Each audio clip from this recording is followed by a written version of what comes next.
একটা ছোট্ট ফ্রাইং প্যানে মাখনাটা রোস্ট করতে বসিয়ে দিয়েছি। আর এখানে আমি চলে এসেছি একটু ব্ল্যাক কফি বানাতে। মা আর আমি দুজনে সন্ধ্যাবেলায় ভাবছিলাম একটু ব্ল্যাক কফি বানালে আজকে কেমন হয়। আর এই ফ্রদারটা দিয়ে ব্ল্যাক কফি বানাতে আমার কিন্তু ভীষণ ভালো লাগে।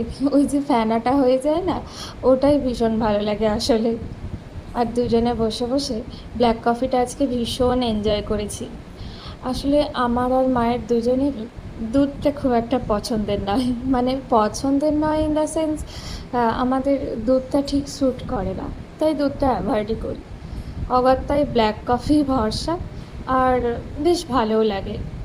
একটু কফি, একটু মধু, একটু গরম জল দিয়ে সুন্দর কফি রেডি।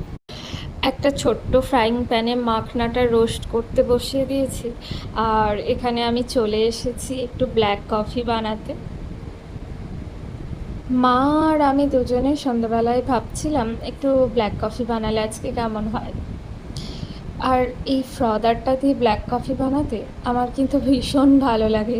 ওই যে ফেনাটা হয়ে যায় না, ওটাই ভীষণ ভালো লাগে আসলে। আর দুজনে বসে বসে ব্ল্যাক কফিটা আজকে ভীষণ এনজয় করেছি। আসলে আমার আর মায়ের দুজনেরই দুধটা খুব একটা পছন্দের নয়, মানে পছন্দের নয় ইন দ্য সেন্স আমাদের দুধটা ঠিক স্যুট করে না, তাই দুধটা অ্যাভয়েডই করি।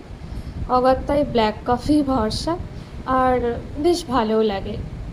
একটু কফি, একটু মধু, একটু গরম জল দিয়ে সুন্দর কফি রেডি।